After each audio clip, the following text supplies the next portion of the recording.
નમસ્કાર વિદ્યાર્થી મિત્રો, શ્રી એસએન વિદ્યાલય સંચાલિત ઈ લર્નિંગ પ્રોગ્રામમાં હું જિગીશ કપૂરિયા આપનું હાર્દિક સ્વાગત કરું છું। તો મિત્રો, આપણે વિજ્ઞાનમાં આપણા ચેપ્ટર નંબર 1 આપણી આસપાસમાં દ્રવ્ય વિશે અભ્યાસ કરી રહ્યા હતા કે જેમાં આપણે આપણા આગળના લેક્ચરની અંદર દ્રવ્યના કણોની લાક્ષણિકતાઓ વિશે અભ્યાસ કર્યો હતો। એટલે કે આપણે આપણા એ લેક્ચરની અંદર એ વસ્તુની વાત કરી હતી કે દ્રવ્યના કણો જે છે એ કેવા પ્રકારની લાક્ષણિકતાઓ ધરાવે છે, જેમાં આપણે મુખ્ય 3 લાક્ષણિકતાઓ વિશે ચર્ચા કરી હતી અથવા આપણે મુખ્ય 3 લાક્ષણિકતાઓ વિશે વાત કરી હતી। તો એ 3 લાક્ષણિકતાઓ કઈ કઈ હતી? જેમાં સૌથી પહેલી લાક્ષણિકતા હતી કે દ્રવ્યના જે કણો છે તેની વચ્ચે અવકાશ અથવા તો ખાલી જગ્યા રહેલી હોય છે। આ હતી આપણી સૌથી પહેલી લાક્ષણિકતા। ત્યારબાદ આપણી બીજી લાક્ષણિકતા હતી કે દ્રવ્યના જે કણો છે તે કેવા હોય છે? તો કે ગતિશીલ હોય છે। તો આ હતી લાક્ષણિકતા નંબર 2 અને આપણી લાક્ષણિકતા નંબર 3 હતી કે દ્રવ્યના જે કણો છે તે એકબીજાને શું કરે છે? આકર્ષે છે। તો આ 3 લાક્ષણિકતાઓ વિશે વાત કરી હતી આપણે, જેમાં આગળ મેં તમને એવી વાત કરી હતી કે આ જે લાક્ષણિકતાઓનો આપણો ટોપિક છે એ ટોપિક પૂરો થયા બાદ તમારી ટેક્સ્ટબુકમાં પેજ નંબર 3 ઉપર કેટલાક બ્લુ લાઇન ક્વેશ્ચન્સ આપેલા છે આપણને। તો આ બ્લુ લાઇન ક્વેશ્ચન જે છે એ તમારે જાતે સોલ્વ કરવાનો પ્રયત્ન કરવાનો હતો। આપણે અહીંયાથી વાત કરી હતી કે તમે જે ટોપિક ભણી ગયા છો, આપણે અત્યાર સુધીમાં જે ટોપિક વિશે ચર્ચા કરી લીધી છે એ ટોપિકને અનુસંધાનમાં અથવા તો એ ટોપિકને ધ્યાનમાં રાખીને એ પ્રશ્નો પૂછાયેલા છે। તો જો તમે પ્રશ્નોને સોલ્વ કરવાનો પ્રયત્ન કર્યો હશે તો તમને અંદાજ આવી ગયો હશે કે તમને ટોપિક સમજાયા કે નહીં। તો અહીંયા મેં તમને વાત કરી હતી કે એ જે બ્લુ લાઇન વાળા પ્રશ્નો છે તે તમારે જાતે સોલ્વ કરવાના છે, પણ જો તમને નો એમાં સમજાય તો આવતા એટલે કે આપણા આ લેક્ચરની અંદર આપણે સૌ પહેલા હવે એ બ્લુ લાઇન વાળા જે પ્રશ્નો હતા એને સોલ્વ કરી લઈએ, જેથી કરીને તમે જો જવાબ એના લખ્યા હશે કે આ પ્રશ્નનો જવાબ આ છે તો તમે અહીં બોર્ડ ઉપર જ્યારે આપણે એને સોલ્વ કરીશું તો તમે તમારા જવાબને ચેક કરી શકશો કે તમે જે જવાબો લખેલા છે શું તે જવાબો સાચા છે કે નહીં, અથવા તો તમને કોઈ પ્રશ્ન સમજાયો નથી અથવા એમાં ખબર પડી નથી તો અહીંયાથી તમારી જે પણ ક્વેરી છે તે સોલ્વ થઈ જશે। તો મિત્રો, ચાલો આપણે પ્રશ્નોથી શરૂઆત કરીએ। તો જેની અંદર પ્રશ્નની અંદર આપણને સૌથી પહેલો પ્રશ્ન પૂછેલો છે કે નીચેના પૈકી કયા દ્રવ્યો છે? જો મિત્રો, અહીંયા આપણને પ્રશ્ન એવો પૂછ્યો છે કે આજે આપણને અહીંયા કેટલાક દ્રવ્યો વિશે વાત કરી છે, તો એના નામ આપેલા છે, એમાંથી કયા દ્રવ્યો છે એવું જણાવો। તો હવે અહીંયા આપણે જવાબમાં તો માત્ર એ જ દર્શાવવાનું છે કે કયા દ્રવ્યો છે।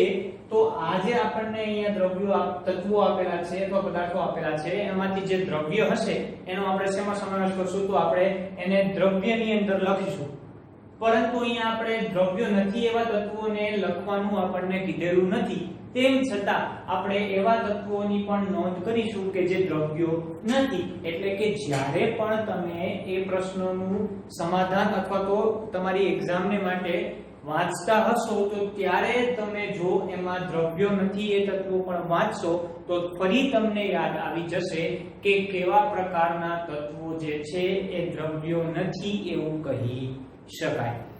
તો મિત્રો, આપણે વાત કરીએ પ્રશ્ન નંબર 1 માટે। તો અહીં આપણને કેટલાક તત્વો વિશે વાત કરેલ છે, જે તત્વો છે ખુશી, હવા, પ્રેમ, સુગંધ, ધિક્કાર, બદામ, વિચાર, ઠંડી, ઠંડુ પીણું અને છેલ્લે આપેલું છે અત્તરની સુગંધ। તો આ જે બધા તત્વો છે એમાંથી આપણે સૌ પહેલા કયા તત્વો જે છે તે દ્રવ્ય છે તેની નોંધ કરી લઈએ। તો અહીંયા આપણે વાત કરીએ દ્રવ્યોની. તો જો મિત્રો સૌપ્રથમ આપણે વાત કરીએ ખુરશીની. તો શું ખુરશી દ્રવ્ય છે કે નથી? તો આપણી જે દ્રવ્યની વ્યાખ્યા હતી એ દ્રવ્યની વ્યાખ્યા પ્રમાણે જો આપણે વિચારીએ તો આપણને વ્યાખ્યામાં એવું કહેવામાં આવ્યું હતું કે બ્રહ્માંડની અંદર રહેલી કોઈ પણ વસ્તુ કે જે દળ અથવા કદ ધરાવે છે, અથવા એવું કહી શકાય કે દળ અને કદ ધરાવે છે, તો તે દ્રવ્ય છે. તો અહીં આપણે વાત કરીએ ખુરશી વિશે. તો શું ખુરશીને દળ અને કદ છે, એટલે કે ખુરશી દળ અને કદ ધરાવે છે? તો હા, આપણને ખબર છે કે ખુરશી દળ અને કદ ધરાવે છે. કઈ રીતે આપણે કહી શકીએ? તો તમે ખુરશીને જ્યારે ઉચકો છો ત્યારે તમે એનો વજન પણ મહેસૂસ કરી શકો કે હા, એ વજન ધરાવે છે. અને આપણે જ્યારે ખુરશીને મૂકીએ છીએ તો તે જગ્યા પણ રોકે છે, તો તે દળ અને કદ બંને ધરાવે છે. તો ખુરશી જે છે તે દ્રવ્ય છે. એટલા માટે આપણે ખુરશીનો સમાવેશ શેમાં કરીશું? તો દ્રવ્યની અંદર. એટલે કે અહીંયા આપણે લખીશું ખુરશી. અહીં નીચે આપણે નોંધ કરી દઈ કે જે દ્રવ્યો નથી તેવા પદાર્થો.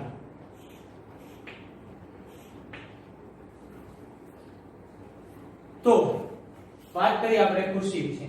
ત્યારબાદ વાત કરીએ હવાની. તો શું હવા પણ દ્રવ્ય છે કે નથી?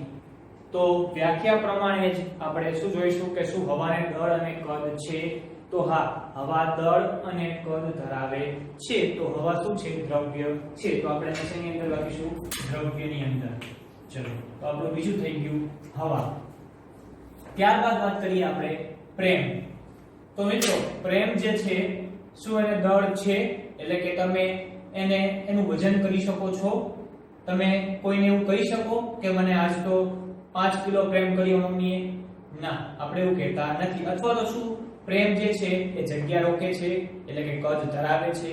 ના, તો એ કદ પણ ધરાવતું નથી અને તેને દળ પણ નથી. તો એટલા માટે પ્રેમ જે છે તે દ્રવ્ય નથી. તો એને આપણે દ્રવ્ય નથીમાં સમાવેશ કરીશું. ત્યારબાદ વાત કરીએ આપણે સુગંધ.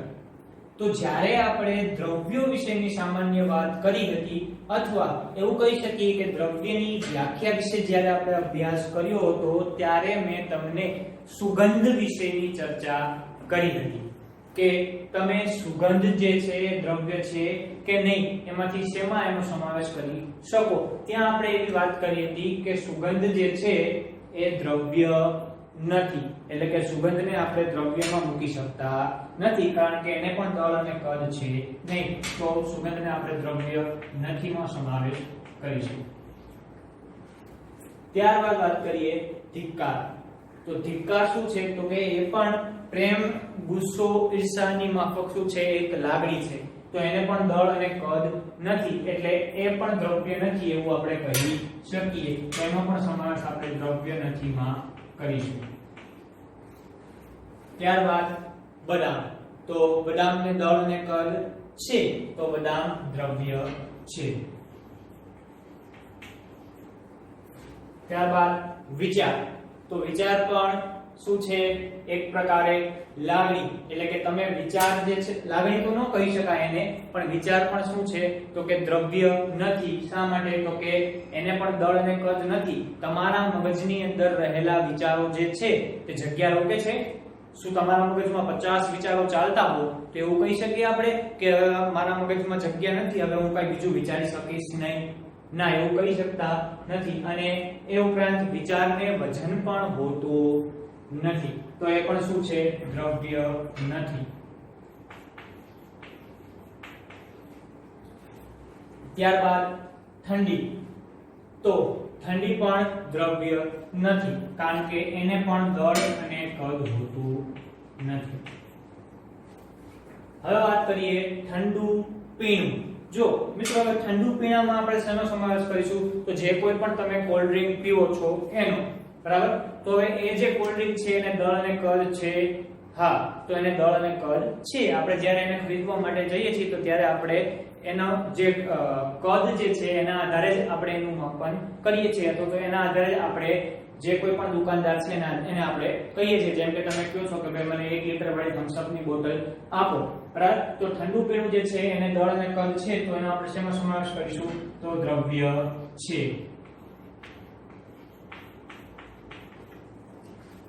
ત્યારબાદ વાત કરીએ અત્તરની સુગંધ. તો મિત્રો આપણે જ્યારે સુગંધની વાત કરી ત્યારે મેં તમને કોઈ પણ અન્ય પદાર્થની સુગંધ વિશે પણ ચર્ચા કરી હતી. એટલે કે જ્યારે આપણે દ્રવ્ય સમજ્યા હતા ત્યારે મેં તમને વાત કરી હતી કે સુગંધ જે છે તે દ્રવ્ય નથી, પરંતુ જ્યારે તમને એવું કહેવામાં આવે કે કોઈ પદાર્થની સુગંધ વિશે વાત કરવામાં આવે તો ત્યારે તે દ્રવ્ય છે. શા માટે આપણે દ્રવ્ય છે એવું કીધું હતું? તો એટલા માટે થઈ કારણ કે જે કોઈ પણ પદાર્થની આપણે ચર્ચા કરીએ છીએ તે ચોક્કસ પદાર્થ જો દળ અને કદ ધરાવે છે તો તે દ્રવ્ય છે. એટલે કે અહીં આપણી પાસે અત્તરની સુગંધ જેવો પદાર્થ છે અથવા તો શબ્દ છે, બરાબર? તો એમાં અત્તર જે છે એ શું છે? એક પદાર્થ કે જેને દળ અને કદ હશે.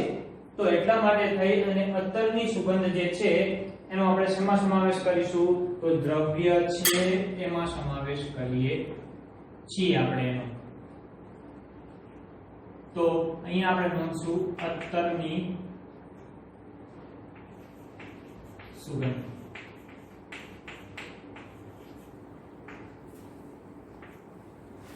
તો મિત્રો આ થઈ ગયું આપણા આપેલા પદાર્થોનું દ્રવ્ય છે અને દ્રવ્ય નથી એની અંદરનું વર્ગીકરણ. એટલે કે આપણને જે પદાર્થો આપેલા હતા એમાંથી ખુરશી, હવા, બદામ, ઠંડુ પીણું અને અત્તરની સુગંધ એ એવા પદાર્થો હતા કે જે દ્રવ્ય છે. જ્યારે પ્રેમ, સુગંધ, ધિક્કાર, વિચાર અને ઠંડી એ એવા પદાર્થો છે કે જે દ્રવ્ય નથી. તો આ વાત થઈ મિત્રો આપણા પ્રશ્ન નંબર પહેલો કે નીચેના પૈકી કયા દ્રવ્યો છે તેની. તો તમને સમજાઈ ગયા હશે કે કઈ રીતે આપણે વર્ગીકરણ કરી શકીએ. અને તમે જો આ જે આપણું વર્ગીકરણ છે અથવા તો જે પ્રશ્ન નંબર 1 છે તેનો જવાબ જો તમે લખ્યો હોય તો તમે ચેક કરી લેજો કે દ્રવ્યો છે અને દ્રવ્ય નથી માં કયા કયા પદાર્થોનો તમે સમાવેશ કર્યો છે. અને જો એમાં તમારી ક્યાંય ભૂલ હોય તો સુધારી અને આ પ્રમાણે એનું વર્ગીકરણ લખી નાખવાનું છે. તો હવે વાત કરીએ આપણે પ્રશ્ન નંબર 2 ની કે જેમાં આપણને વાત કરી છે કે નીચેના અવલોકનો માટેના કારણો આપો. જેમાં આપણને સૌથી પહેલું અવલોકન જે છે એમાં એવું કહેવામાં આવે છે કે ગરમ ખોરાકની સોડમ એટલે કે સુગંધ, ગરમ ખોરાકની સોડમ થોડા મીટર દૂર સુધી પણ આવે છે, જ્યારે ઠંડા થઈ ગયેલા ખોરાકની સોડમ લેવા માટે તેની વધુ નજીક જવું પડે છે. તો મિત્રો હવે તમે આ જે તમને અહીં અવલોકન આપેલું છે એના માટેનું આપણે કારણ આપવાનું છે. તો તમે યાદ કરો કે આ ઉદાહરણ આપણે કયા ટોપિકની અંદર લીધું હતું? આ જે ઉદાહરણ છે તે આપણે આપણા આગળના લેક્ચરની અંદર જોયું હતું. તો આપણો આગળનો લેક્ચર શેનો હતો? દ્રવ્યના કણોની લાક્ષણિકતાનો હતો. એટલે કે દ્રવ્યના કણોની લાક્ષણિકતામાં ક્યાંક આપણે આ મુદ્દા વિશે અથવા તો આ અવલોકન વિશે ચર્ચા કરી હતી. તો એ મુદ્દો અથવા તો એ લાક્ષણિકતા કઈ હતી કે જેમાં આપણે એની ચર્ચા કરી હતી? તો એ હતો આપણો લાક્ષણિકતા નંબર 2 કે જે તો કે દ્રવ્યના કણો કેવા હોય છે? ગતિશીલ હોય છે. તો હવે આપણે વાત કરી કે લાક્ષણિકતા જે છે એને આપણે આ ઉદાહરણ સાથે કઈ રીતે સંકળાવી શકીએ. જો અહીંયા આપણે સૌપ્રથમ વાત કરીએ ગરમ ખોરાકની.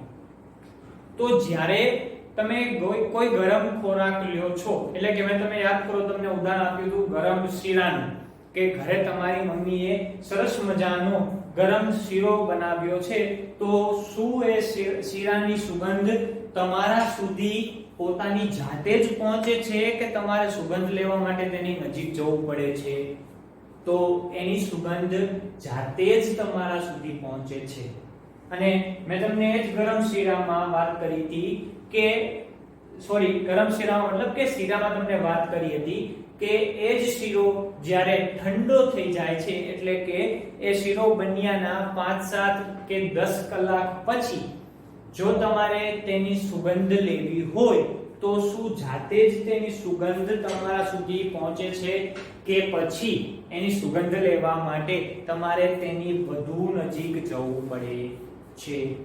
તો આ બાબતની ચર્ચા આપણે ક્યારે તો કે આપણી લાક્ષણિકતા નંબર 2 દ્રવ્યના કણો ગતિશીલ છે તે ભણ્યા ત્યારે એના વિશે વાત કરી હતી. તો અહીં આપણે ફરી વાત કરીએ તો જ્યારે આપણે ગરમ ખોરાકની વાત કરીએ છીએ તો ત્યારે શું થાય છે મિત્રો? તો કે જ્યારે ખોરાક ગરમ હોય ત્યારે તે ખોરાક પણ એક શું છે? દ્રવ્ય છે. તો એ પણ શેનું બનેલું છે? નાના નાના કણોનું બનેલું છે.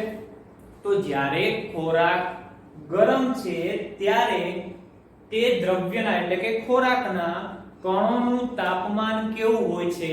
તો કે વધારે હોય છે. હવે એનું તાપમાન વધારે હોવાના કારણે શું થશે? તો કે તાપમાન વધુ હોવાને લીધે એ દ્રવ્યના કણો વધુ ગતિ ઊર્જા મેળવે છે. અને વધુ ગતિ ઊર્જા મેળવે છે એટલા માટે થઈ અને શું થશે?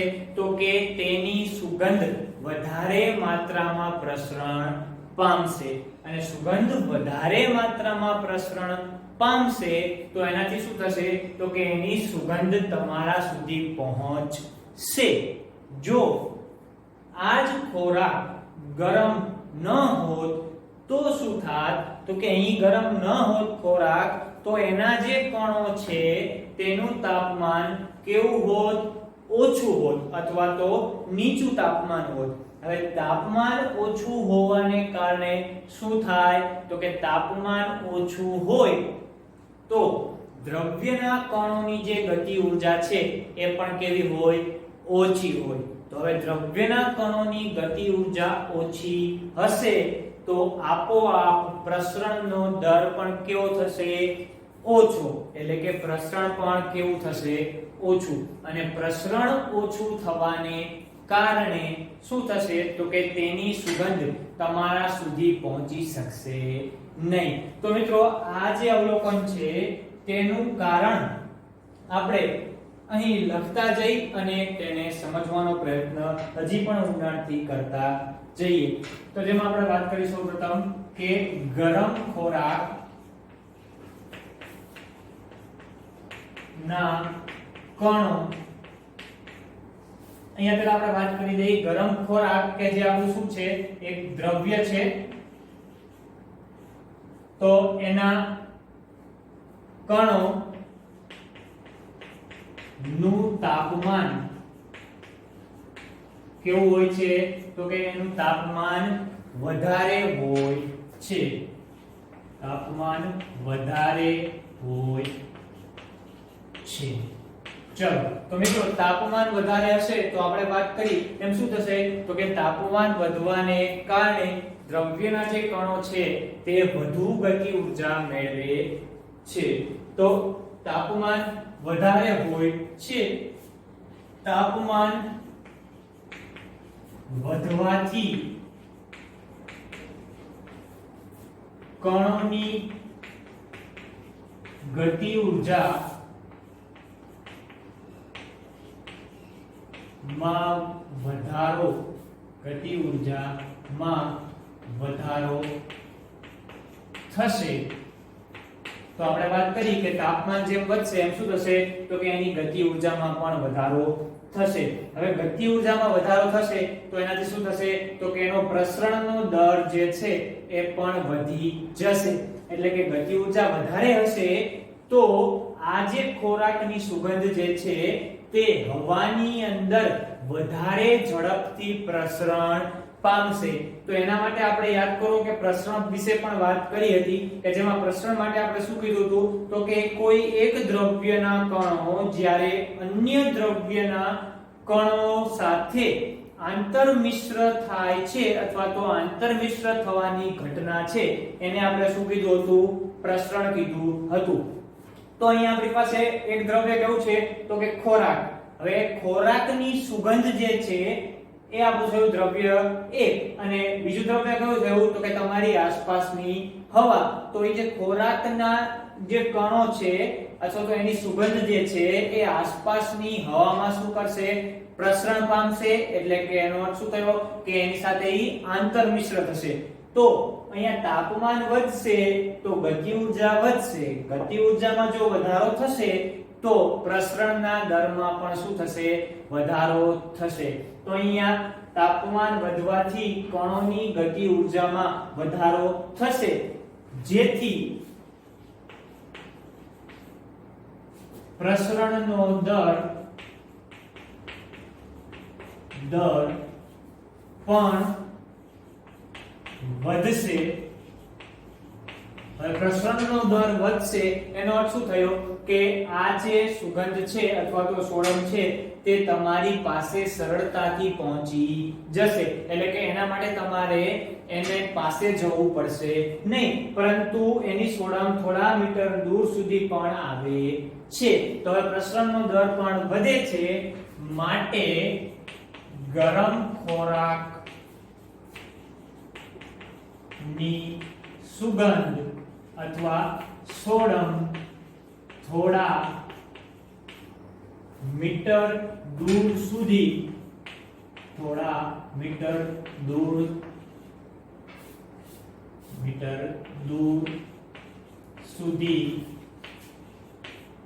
પહોંચે છે. તો આપણે વાત થઈ ગઈ કે થોડા મીટર દૂર સુધી પણ આવે છે, તો આપણે લખીશું કે થોડા મીટર દૂર સુધી પણ આવે છે. તો આ વાત થઈ ગઈ મિત્રો ગરમ ખોરાકની. તો હવે ત્યારબાદ આપણે વાત કરીએ ઠંડા ખોરાકની, કે જ્યારે ઠંડો થઈ ગયેલો ખોરાક છે એની સોડમ લેવા માટે તેની વધુ નજીક જવું પડે છે. તો આપણે વાત કરીએ કે ઠંડા ખોરાકમાં શું થશે? તો અહીંયા ગરમ જે ખોરાક છે એની સોડમ થોડા દૂર મીટર સુધી પણ આવે છે. તો હવે વાત કરી જ્યારે ઠંડા ખોરાક ના કણોનું તાપમાન કેવું હશે? તો કે તેનું તાપમાન ઓછું હોય છે. હવે ઠંડા કણો જે છે તે ઠંડો ખોરાક જે છે તેના કણોનું તાપમાન કેવું હશે? ઓછું. તો હવે તાપમાન ઓછું હશે તો ત્યાં એની ગતિ ઊર્જા પણ શું હશે? ઓછી. તો તેથી તેની ગતિ ઊર્જા ઓછી હશે. બરાબર મિત્રો? તો હવે જો ગતિ ઊર્જા ઓછી થશે તો તેનો પ્રસરણનો દર પણ શું થશે? ઓછો. માટે જ તેના પ્રસરણનો દર પણ ઓછો હોય છે. ચલો સમજાઈ ગયું મિત્રો શા માટે એના પ્રસરણનો દર ઓછો હોય છે? તો જો પ્રસરણનો એનો દર ઓછો હશે તો શું થશે? તો કે ઠંડા ખોરાકની સોડમ લેવા માટે વધુ નજીક જવું પડે છે. તો અહીં આપણે લખીશું કે એટલે કહી શકાય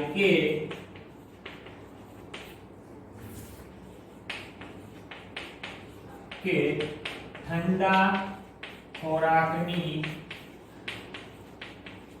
સોડમ લેવા માટે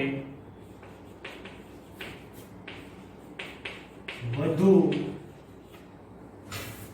નજીક જવું પડે છે. તો આ થઈ ગયું મિત્ર આપણા અવલોકનો માટેના કારણો, કે જેમાં આપણને વાત કરી કે ગરમ ખોરાકની સોડમ થોડા દૂર મીટર સુધી પણ આવે છે, જ્યારે ઠંડા થઈ ગયેલા ખોરાકની સોડમ લેવા માટે તેની વધુ નજીક જવું પડે છે. તો એના માટે આપણે કારણ શું આપીએ છીએ અહીંયા કે ગરમ ખોરાકના દ્રવ્યના કણોનું તાપમાન વધારે હોય છે, જેથી તાપમાન વધવાથી કણોની ગતિ ઊર્જામાં શું થશે? વધારો થશે. ગતિ ઊર્જામાં વધારો થાય છે જેના થકી પ્રસરણનો દર પણ વધશે. માટે ગરમ ખોરાકની સોડમ થોડા મીટર દૂર સુધી પણ આવે છે, જ્યારે ઠંડા ખોરાકના કણોનું તાપમાન ઓછું હોય છે, તેથી તેની ગતિ ઊર્જા ઓછી હશે, માટે જ તેના પ્રસરણનો દર પણ ઓછો હોય છે. એટલે કહી શકાય કે ઠંડા ખોરાકની સોડમ લેવા માટે વધુ નજીક જવું પડે છે. તો મિત્રો આ અવલોકન જે છે એના પાછળના જે કારણો છે તે તમને હવે સમજાઈ ગયા હશે. જો તમને એનું કારણ ન આવડ્યું હોય તો તમે અહીં બોર્ડ ઉપરથી જોઈ અને લખી શકો છો. તો આગળ વાત કરીએ હવે આપણા પ્રશ્ન નંબર 3 ની, કે જેમાં આપણને અહીંયા વાત કરેલી છે કે તરવૈયો સ્વિમિંગ પુલમાં પાણીના પ્રવાહને કાપી આગળ વધી શકે છે. અહીં દ્રવ્યનો કયો ગુણધર્મ જોવા મળે છે? એટલે જો સામાન્ય વાત આપણને અહીંયા શું પૂછવામાં આવેલી છે કે જ્યારે કોઈ તરવૈયો છે કે જે સ્વિમિંગ પુલમાં તરી રહ્યો છે તો તે પાણીના પ્રવાહને કાપીને આગળ વધી શકે છે. તો અહીં દ્રવ્યનો કયો ગુણધર્મ જે છે એ આ વિધાન સાથે સંકળાયેલો છે, અથવા તો દ્રવ્યનો કયો ગુણધર્મ અહીંયા જોવા મળશે? તો મિત્રો વાત કરીએ સૌપ્રથમ જે તરવૈયો છે એ શેમાં સ્વિમિંગ પુલમાં તરે છે કે જેની અંદર શું છે? પાણી. તો પાણી શું છે? એક દ્રવ્ય.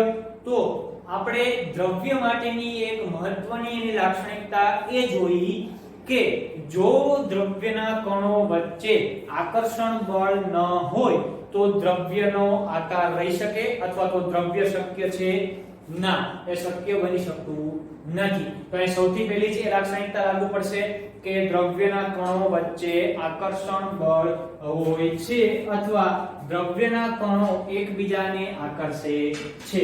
તો અહીંયા આપણી જે લાક્ષણિકતા જે છે દ્રવ્યના કણોની, એમાંથી સૌપ્રથમ લાક્ષણિકતા કઈ જોવા મળશે, અથવા તો ગુણધર્મ કયો જોવા મળશે?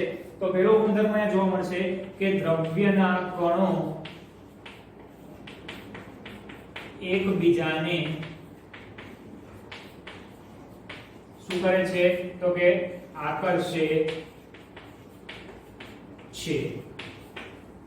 તો આ આપણો પહેલો ગુણધર્મ જોવા મળ્યું. હવે મિત્રો જ્યારે તરવૈયો સ્વિમિંગ પુલ ની અંદર તરી રહ્યો છે ત્યારે એ શું કરે છે?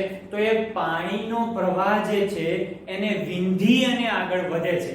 એટલે કે એને વિંધી અને આગળ વધે છે એનો અર્થ શું થયું? તો એ શું કરશે? પાણીમાં હલેસા મારે છે. એટલે કે પાણીના જે કણો જે છે એને શું કરે? દૂર કરી અને આગળની તરફ ગતિ કરે છે. તો મિત્રો હવે તમે વિચારો કે જો પાણીના કણો જે છે એ દૂર જ ન થઈ શકતા હોત તો શું તરવૈયો એમાં તરી શકે? ના, તો તરવૈયો એમાં તરી શકે નહીં. હવે આપણે એ વિચારીએ કે પાણીના કણો શા માટે દૂર થઈ શકે છે? તો પાણીના કણો એટલા માટે દૂર થઈ શકે છે કારણ કે તેના કણોમાં ગતિ ઊર્જા રહેલી છે. એટલા જ માટે થઈ અને પાણીના કણોને વિંધી શકે છે. કોણ? તરવૈયો. તો અહીંયા આપણને બીજો ગુણધર્મ કયો જોવા મળશે? તો કે દ્રવ્યના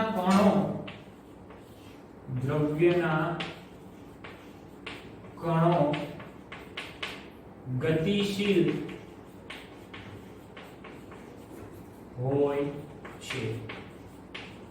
તો મિત્રો અહીં આપણને આ બે લાક્ષણિકતાઓ જોવા મળે છે. તો આ વાત થઈ આપણી પ્રશ્ન નંબર 3 વિશેની. હવે વાત કરીએ આપણા છેલ્લા પ્રશ્નની કે જે છે દ્રવ્યના કણોમાં કયા પ્રકારની લાક્ષણિકતાઓ જોવા મળે છે. તો આ તો મિત્રો આપણે આપણા આગળના લેક્ચરની અંદર જે 3 મુખ્ય લાક્ષણિકતા ભણી ગયા હતા માત્ર એ 3 લાક્ષણિકતાઓ જ લખવાની છે અહીંયા. તો આપણે લખી લઈએ આ પ્રશ્નનો પણ જવાબ. તો દ્રવ્યના કણોમાં કયા પ્રકારની લાક્ષણિકતાઓ જોવા મળે છે? તો લાક્ષણિકતા હોય છે તે આપણે કેટલી લાક્ષણિકતા જોઈ હતી? મુખ્ય 3. તો દ્રવ્યના કણોમાં મુખ્ય 3 લાક્ષણિકતાઓ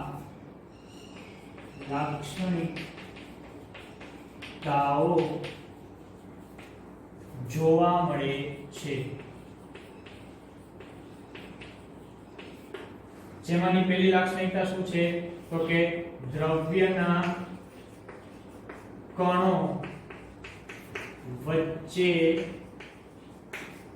અવકાશ હોય છે, એટલે કે દ્રવ્યના કણો વચ્ચે ખાલી સ્થાનો અથવા તો અવકાશ હોય છે। ત્યારબાદ વાત કરીએ બીજી લાક્ષણિકતા તો કઈ હતી તો અહીં જે આપણે લખેલી જ છે કે દ્રવ્યના કણો કેવા હોય છે ગતિશીલ। તો બીજી લાક્ષણિકતા થશે કે દ્રવ્યના કણો ગતિશીલ હોય છે। અને ત્યારબાદ વાત કરી લાક્ષણિકતા નંબર 3 ની આપણી કે જે પણ અહીંયા લખેલી છે કે દ્રવ્યના કણો એકબીજાને આકર્ષે છે। દ્રવ્યના કણો એકબીજાને આકર્ષે છે। તો આ થઈ ગયો મિત્રો આપણા પ્રશ્ન નંબર 4 નો જવાબ કે જેમાં આપણે મુખ્ય 3 લાક્ષણિકતાઓ હતી। તો અહીંયા આપણા બ્લુ લાઈન વાળા પ્રશ્નોના જવાબ જે છે તે પૂરા થાય છે। તો આ 4 પ્રશ્નો હતા કે જેના જવાબ તમારે લખવાના હતા, જેના વિશે મેં તમને આગળના લેક્ચરમાં વાત કરી હતી। તો જો તમે આ પ્રશ્નોના જવાબ લખ્યા હોય, એ જવાબમાં કોઈ ભૂલ રહી ગઈ હતી તમારી અથવા તો કોઈ ભૂલ છે તો બોર્ડ ઉપરથી અહીં વિડિયોને પોઝ કરી અને તમે રહી ગયેલો જે બાકી પ્રશ્ન છે તે અથવા તો કોઈ પ્રશ્નની અંદર જો કાંઈ ભૂલ છે તે અહીં વિડિયોને પોઝ કરી અને લખી શકો છો। એટલે કે આપણે લખી લેવાના જ છે કે જે આપણને આગળ જતા આપણી પરીક્ષામાં મદદરૂપ થશે। તો આ જે પ્રશ્નો છે એ પ્રશ્નો પૂરા થયા બાદ આપણે આપણા આગળના ટોપિક તરફ જઈએ। તો આગળના ટોપિક તરફ જતા પહેલા આપણે સામાન્ય માહિતી મેળવીએ ટોપિકની। તો એના પહેલા વાત કરીએ કે તમે જ્યારે તમારી આજુબાજુમાં નજર ફેરવો છો તો તમને ઘણા બધા પ્રકારના દ્રવ્યો જોવા મળે છે કે જેના વિશે આપણે આ ચેપ્ટરની શરૂઆતમાં જ વાત કરી હતી। હવે એ જે તમને આજુબાજુ જોવા મળતા દ્રવ્યો જે છે તે શું બધા જ દ્રવ્યો એક જ પ્રકારની અવસ્થામાં જોવા મળે છે? એટલે કે એનું સ્વરૂપ શું એક જ પ્રકારનું છે? ના, તો એનું સ્વરૂપ જે છે તે એક જ પ્રકારનું હોતું નથી। એટલે કે આપણી આસપાસ જોવા મળતા દ્રવ્યોના સ્વરૂપ એક સરખા નથી। હવે એના સ્વરૂપ જો એક સરખા નથી તો શા માટે એના સ્વરૂપો એક સરખા નથી? લાક્ષણિકતાઓ એટલે કે દ્રવ્યની લાક્ષણિકતાઓ જુદી જુદી હોવાને કારણે। તો જો મિત્રો તમે સમજો, તમને આ પ્રશ્ન એવો થાય કે સર આપણે દ્રવ્યની 3 જ લાક્ષણિકતાઓ વિશે વાત કરી છે, તો લાક્ષણિકતાઓ જુદી જુદી કઈ રીતે હોઈ શકે? તો એ લાક્ષણિકતા જુદી જુદી એ રીતે હોઈ શકે કે લાક્ષણિકતાઓ તો આ જ 3 હશે, પણ આ ત્રણેય લાક્ષણિકતાઓ પણ દરેક દ્રવ્યમાં એક સરખી જોવા મળશે નહીં। એટલે કે જો આપણે વાત કરીએ કે દ્રવ્યના કણો વચ્ચે અવકાશ હોય છે તો એનો અર્થ શું થયો તો કે બધા જ દ્રવ્યો આ લાક્ષણિકતાઓ દર્શાવે છે। એટલે કે આ લાક્ષણિકતા દર્શાવે છે કે એના કણો વચ્ચે અવકાશ હશે, પણ એવું જરૂરી નથી કે દરેક દ્રવ્યની અંદર એક સરખો અવકાશ અથવા તો એક સરખી જ ખાલી જગ્યા હશે દ્રવ્યના કણોની વચ્ચે। એટલે કે અલગ અલગ દ્રવ્યમાં એની વચ્ચે એના કણોની વચ્ચે રહેલી જગ્યા અથવા અવકાશ કેવો હશે? અલગ અલગ હશે। તો એ લાક્ષણિકતા અલગ અલગ થઈ, એના આધારે દ્રવ્યનું સ્વરૂપ પણ અલગ અલગ થશે। એ જ રીતે આપણે બીજી લાક્ષણિકતાની વાત કરીએ કે દ્રવ્યના કણો ગતિશીલ હોય છે, તો ગતિશીલ બધા જ દ્રવ્યોના કણો હશે, પરંતુ એની જે ગતિ ઊર્જા હશે એ દરેક દ્રવ્યોમાં એક સરખી હશે નહીં। એટલે કે ગતિ ઊર્જા દરેક દ્રવ્યોની અંદર અલગ અલગ જોવા મળશે, તો એનું સ્વરૂપ પણ અલગ અલગ થશે, દ્રવ્યનું સ્વરૂપ। ત્યારબાદ બીજી લાક્ષણિકતા કે દ્રવ્યના કણો એકબીજાને આકર્ષે છે, તો દરેક દ્રવ્યના કણો વચ્ચે તમને આકર્ષણ બળ જોવા મળશે, પરંતુ બધા જ દ્રવ્યોની અંદર એનું જે આકર્ષણ બળ છે તે એક સરખું જોવા મળશે નહીં। એટલે અહીં જે દ્રવ્યના કણોની લાક્ષણિકતાઓ છે તે લાક્ષણિકતાઓના આધારે દ્રવ્યના અલગ અલગ સ્વરૂપો અથવા તો અલગ અલગ અવસ્થાઓ છે કે જેને આપણે દ્રવ્યની અવસ્થાઓ તરીકે ઓળખીએ છીએ, જેમાંની મુખ્ય 3 અવસ્થાઓને તમે જાણો છો અથવા તો ઓળખો છો, જેમાંની પહેલી છે ઘન, બીજી પ્રવાહી અને ત્રીજી વાયુ. એટલે કે આ 3 જે અવસ્થાઓ છે ઘન, પ્રવાહી અને વાયુ, આ ત્રણેય વિશેનો તમે સામાન્ય ખ્યાલ ધરાવો છો કે જે દ્રવ્યની શું છે અવસ્થાઓ છે. પરંતુ આ ઉપરાંત દ્રવ્યની બીજી પણ અવસ્થાઓ છે જેના વિશે આપણે આવતા લેક્ચરની અંદર વાત કરીશું. આવતા લેક્ચરની અંદર હું તમને જણાવીશ કે દ્રવ્યની ટોટલ કેટલી અવસ્થાઓ છે. તો ત્યાં 5 અવસ્થાઓ છે, પરંતુ આપણે માત્ર 3 અવસ્થાઓ કે જે છે ઘન, પ્રવાહી અને વાયુ, આ 3 વિશે જ અભ્યાસ કરવાનો છે. જેમાંની ચોથી અવસ્થા છે પ્લાઝ્મા અને પાંચમી અવસ્થા છે બોઝ-આઇન્સ્ટાઇન સંઘટન. તો આ 5 અવસ્થાઓ છે દ્રવ્યની કે જેમાંથી આપણે ઘન, પ્રવાહી અને વાયુ આ 3 અવસ્થાઓ વિશે દ્રવ્યની અવસ્થાઓમાં ચર્ચા આપણા આગળના લેક્ચરની અંદર કરીશું. તો આજે આ લેક્ચરની અંદર આ પ્રશ્નના જવાબમાં જો તમારે કંઈ બાકી હોય તો જ્યાં પણ તમને અનુકૂળ જણાય ત્યાં વિડિયોને પોઝ કરી અને પ્રશ્નોના જવાબ લખી લેવાના છે. આવતા આપણા લેક્ચરની અંદર આપણે દ્રવ્યની અવસ્થાઓ વિશે ચર્ચા કરીશું. આભાર. જય હિન્દ.